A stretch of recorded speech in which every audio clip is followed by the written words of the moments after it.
Hey, what's going on, everyone? All right, today is something pretty cool I want to bring you guys along to. My good friend that owns a shop out in Markham, he's doing a full EV swap on a Porsche 911, so 996 body style, and he's putting in a Tesla motor, Tesla battery. I was talking to him a few weeks back about this project with the owner, Kevin, and now the car is at the shop on the hoist, so I'm like, yo, I got to see this in person because this is something I would totally consider. Like EV swap Porsches, 911 is pretty awesome, man. Anyways, let's head over to the shop and take a look at it.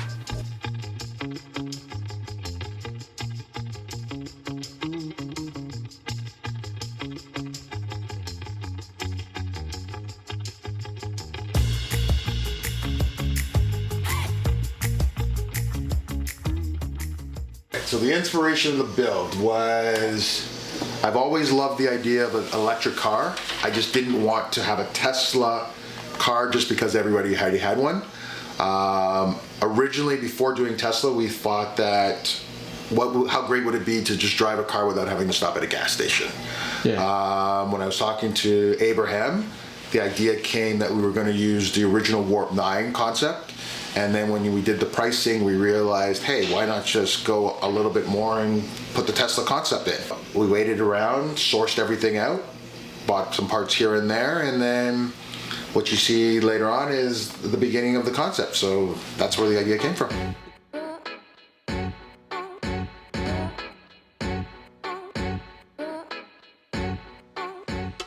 Abraham, walk me through this project, bro. A very short walk or a long walk. Right, we'll start in the middle then. So there's a Tesla mounted in a tube chassis, floating between two drive shafts. Coolant's running from one side to another and running through a big water pump through the two patchy rods. I think the issue I have now is to figure out where I'm going to put all the other electronics. We know that mechanically it should be fine. It's all electronics now we're trying to deal with. And there's still a lot of batteries over your head. So there's another 9 batteries that live in this magic box. And 2 more that live in the top half, which you can't see. And these are the main batteries that come off the Tesla itself. Oh. So I think the next thing I should do is start connecting this and then going back to the jumper box. So the batteries are from Tesla? Yeah, these are all Tesla products. Motor too? Motor's Tesla. Yeah. It's a P85. What? Yeah. And then the batteries, we're using 14 of the Tesla modules. It'll probably run at like 350 volts. So it should be good.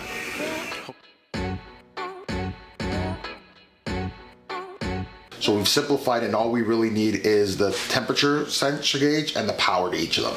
So we have to replace every one of the boards, all 14 of the boards in there. And then what will happen is they get rewired so that they can talk to the aftermarket system to get the whole system to run.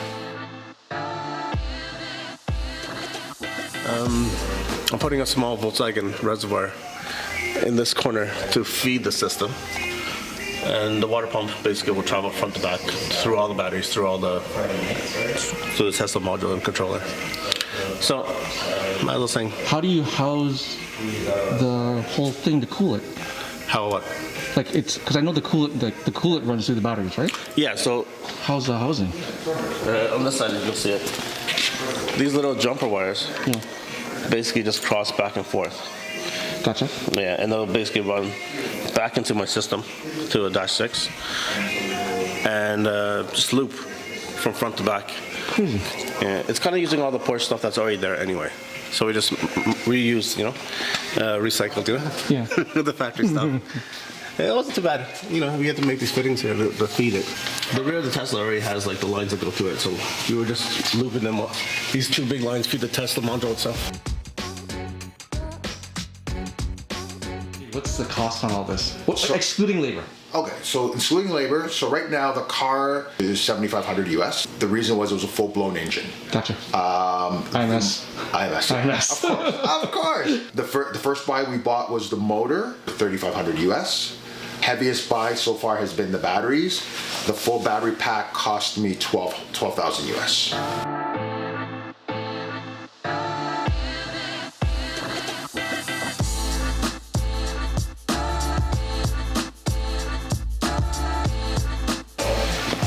You know, we actually cut the frame right here in the middle, because this is the cage that came with the Porsche, and it usually ends right about here, and the A-arms bolt off it.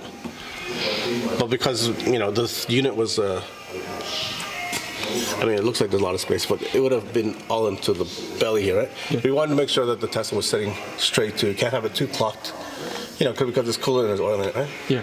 There's oil to cool the differential, so it has to be at a certain level.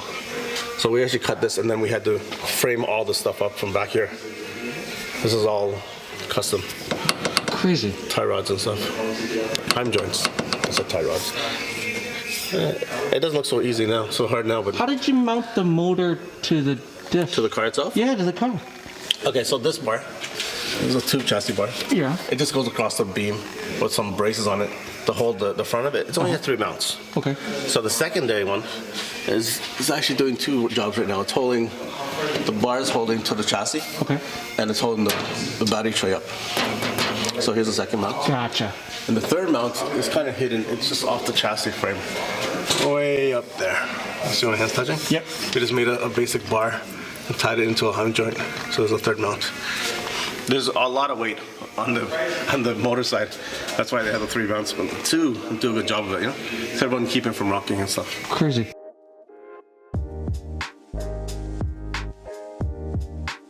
There's our housing for your traditional 911. Yeah. What we are actually going to do is we're pulling all of these buttons out and repositioning somewhere else. We've taken an acrylic piece of plastic and we're going to mount it to this car in this point.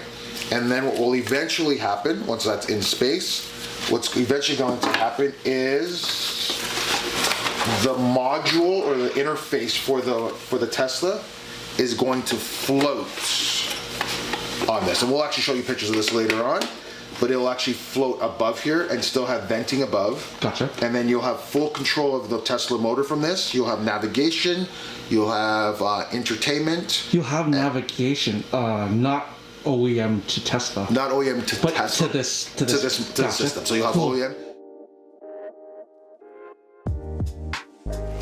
We taped it up all nice and pretty. And this is just to charge the batteries. It's a battery management system. Just to say that. Smokes. Just to keep the batteries charged and balanced, you know, so they don't overheat or don't run too hard or don't undercharge too far, you know. Keep them healthy, you know. This is to give the battery life a long. How heavy is this thing? 50 pounds each. 50 pounds per?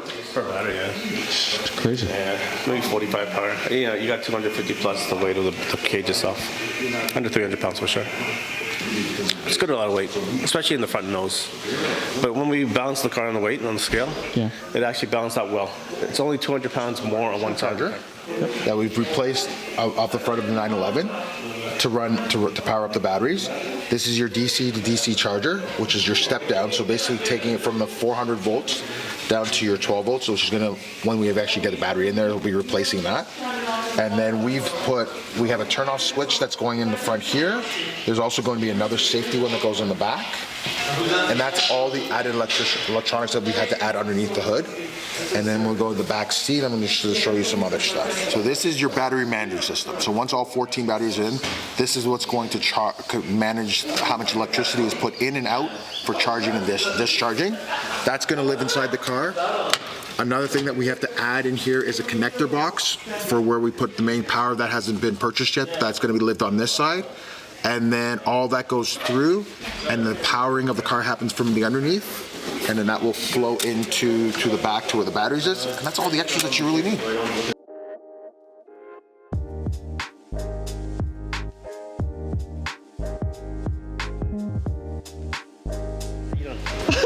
How much more longer? You know what this is? Dude, that's a nightmare. That's what it is. Kevin doesn't see that part. Kevin sees it as simple pie. So what we're trying to do next is get the gas pedal out of here. Okay. Some power for the ECM, because this has a separate computer and a separate brain. 2 different jobs, right? Gas pedal, power. I think that's really it. I don't need much more. I just need a couple wires out of here. Then done. Oh, brake light. I need brake light circuits. So it needs to know when I'm separating the brake to turn off power to the regen, you know? Yeah, you know what? Probably less than 10 wires to actually wire the actual brain, you know? But everything still has to get CAN bus and talk to each other, so. Roughly, I guess when I get all the power, that big heavy 400 volt wires all set up, I'd like to have all the other stuff done before that, you know? So you hit 2 wires, touch them together, and turn the key on and see if it just... Here, what's under here? Oh, so this is one of the early jobs that we did with the non-Tesla engine. This one's something. Oh, what a mess. What a mess. What motor is that? You know what? I don't remember the name. Oh, okay, it's not a Tesla motor. It's not a Tesla at all. There it is. A little elevator motor hooked up to a transmission. Very basic, you know? Crazy. Oh, I'm sorry. It's a net gain. 9 mil. Net gain. So basically there's going to be something that sits on top here. 3 wires go to that. Yeah. And there's a little brain that it talks to. Very simple, 120 volts. That's all it needs, you know? Crazy. Yeah.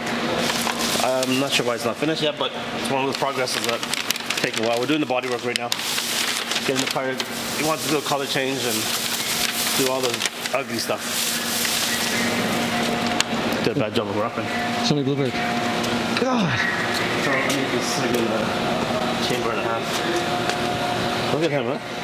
Oh, I miss this car, yo. This is a 1974. 911. You added that brace then? Yeah, I had a guy made a brace for me. He put the Porsche logo in the center. It's kind of nice, huh? It's the help stiffen the rear shocks because we use coilovers on this car. Crazy. Yeah. We just did the front and rear bay, and obviously some of the items, and then we'll do the full paint after. Yeah. I'm gonna basically put the motor and all the pretty stuff in there. Yeah. While it's clean, and then wrap it, and then do the rest of the paint. Come You asking me a question? Yeah, I'm asking you a question. Should I take out the mic? I want to Did I have it on all day? And now you can't see it. Hey, when's the next time I should come back? I'll see you in 2 days. No, you're not gonna be done in 2 days. There you go. No, when's the next step? In 2 days for real? You'll see some progress in 2 days. I'll see you back in 2 days. Friday.